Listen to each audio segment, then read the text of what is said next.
est-ce que vous avez le temps de lire encore des comics malgré tout? Parfois, parfois. J'aime pas beaucoup de temps, mais oui, je cherche de sélectionner ce que je veux lire. Mais par contre, si j'ai le temps, je préfère de lire des romans parce que oui, j'aime beaucoup la littérature et plus ou moins avec la BD, je suis informé tous les jours avec ce qui se passe sur le site internet et choses comme ça.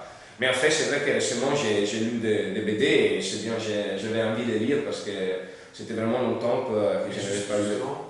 Quelle est la série ou l'arc narratif qui vous a marqué ces derniers mois ou cette dernière année? Excellente question que je vais te poser. J'ai lu, la dernière BD que j'ai lu, c'est All Star Superman, de Grant Morrison et Frank Whiteley, que j'adorais. J'avais déjà commencé à le lire en anglais parce que d'ici il m'envoie tous les mois la complice de tous les BD, mais je l'ai arrêté et en plus un éditeur de Vertigo, il a trouvé une édition italienne.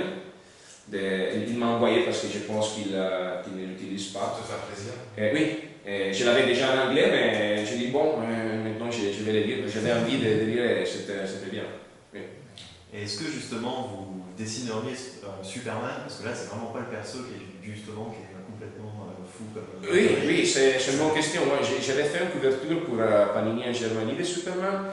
Et c'était bien, oui. Je pense que Superman n'est pas toujours énervé, mais il peut être énervé quand même. Faisons l'exversion un peu. Ah oui, ça dépend même de l'histoire, parce qu'il y a. Je pense qu'un bon scénariste peut te faire devenir intéressé dans chaque histoire, chaque personnage. Parce qu'il y a tellement tant de choses à dire, non? Mais si on trouve la clé, la façon intéressante, je pense que j'aimerais dessiner n'importe quel personnage. Oui. Quel effet ça fait de revenir sur la Blazer après avoir quitté pendant un petit moment, donc par d'autres scénaristes? Est-ce que c'est le même personnage que vous retrouvez? Est-ce qu'il a changé? Est-ce que vous avez du mal à vous réadapter? Non. Normalement, il faut s'adapter vite avec les Américains. Donc, on n'a pas le temps de faire des études de recherche. Moi, par exemple, je n'ai pas le temps de faire ça, donc on commence comme ça. Et moi, heureusement, je suis adaptable, donc je n'ai pas de souci à commencer une série nouvelle avec un personnage que je ne connais pas. Donc, non, John Constantine, c'est un vieil ami, je le connais beaucoup et je l'ai trouvé changé parce qu'il a une cicatrice maintenant. Après, dans mes histoires, il y a un doigt qu'il a coupé. Donc, oui, ça change, mais c'est le même personnage. Il filme toujours comme ça, c'est bon. Parce qu'il y en a moins et moins de personnages qui peuvent faire ça dans les BD. Moi, j'ai rien contre la prohibition de faire filmer, par exemple, Spider-Man. Non, c'est pas juste ça.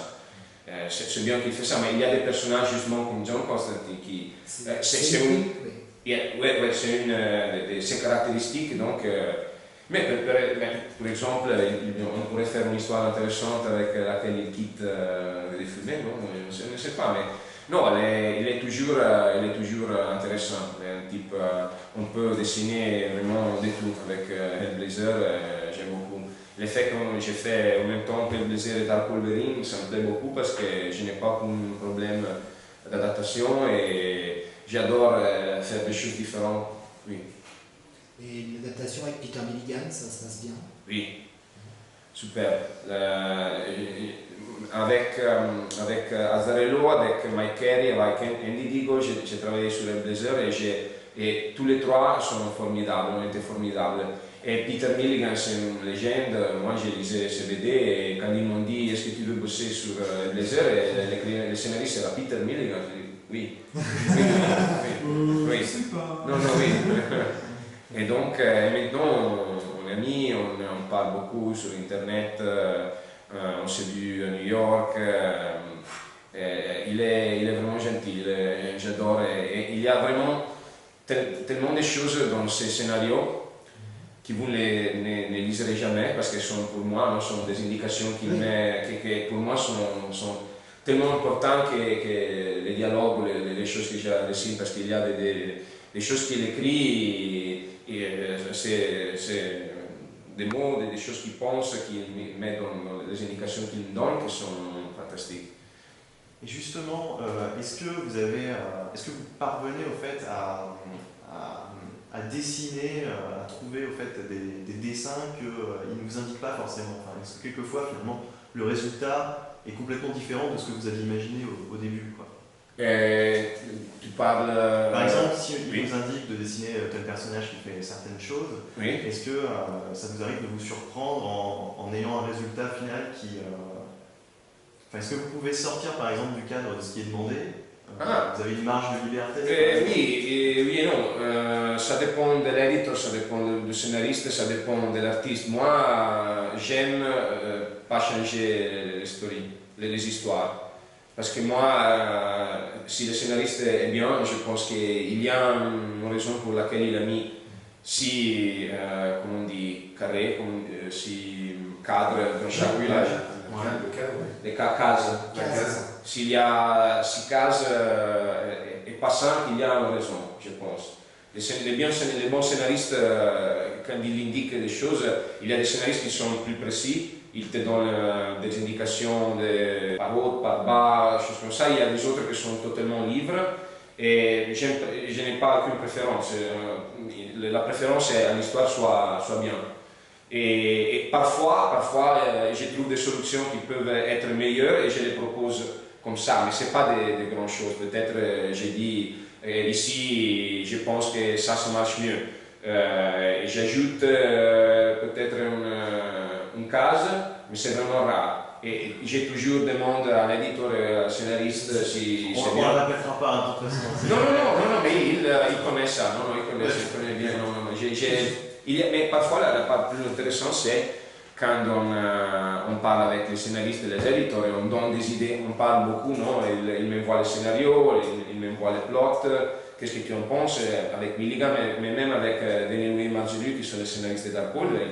Parfois on parle et moi j'ai des idées, je leur donne, ils me donnent le feedback, ça c'est génial, on utilise ça. Donc ça c'est vraiment intéressant parce que ça veut dire qu'il y a un bon team, il y a un bon esprit d'équipe.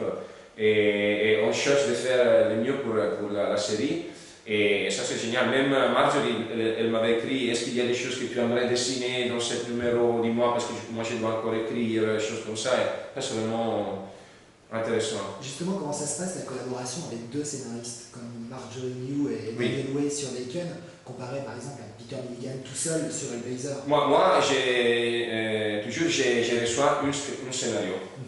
Et donc, je parle avec l'éditeur, je parle avec eux, mais je pense que j'ai lu qu'ils travaillent comme ça.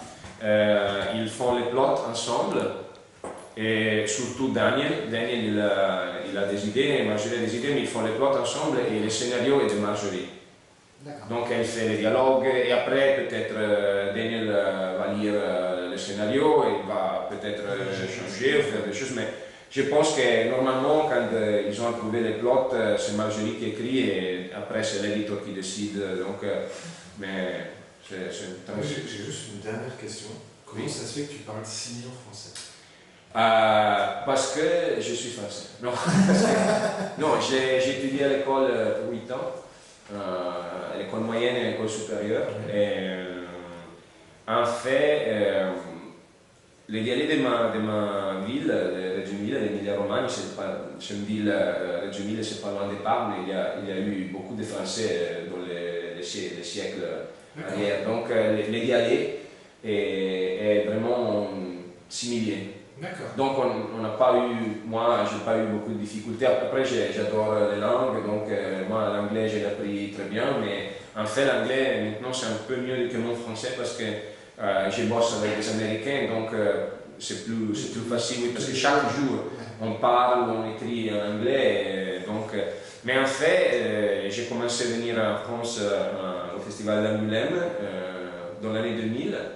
Et même quand je n'avais rien à faire chez Panini ou chez des autres éditeurs, je venais parce que, comme touriste, parce que moi j'aime beaucoup Angoulême et chaque fois que je viens en France, je cherche de parler beaucoup parce qu'on n'a pas beaucoup de chances, d'occasion pour moi de les pratiquer, donc j'en profite quand je suis ici Et oui, je pense que le fait de parler avec vous, des autres gens, les lecteurs ou les gens dans les bars, des choses comme ça m'aide beaucoup à les garder fraîches, comment on dit, oui. Oui, Oui, Les réfléchissez, oui. Ok.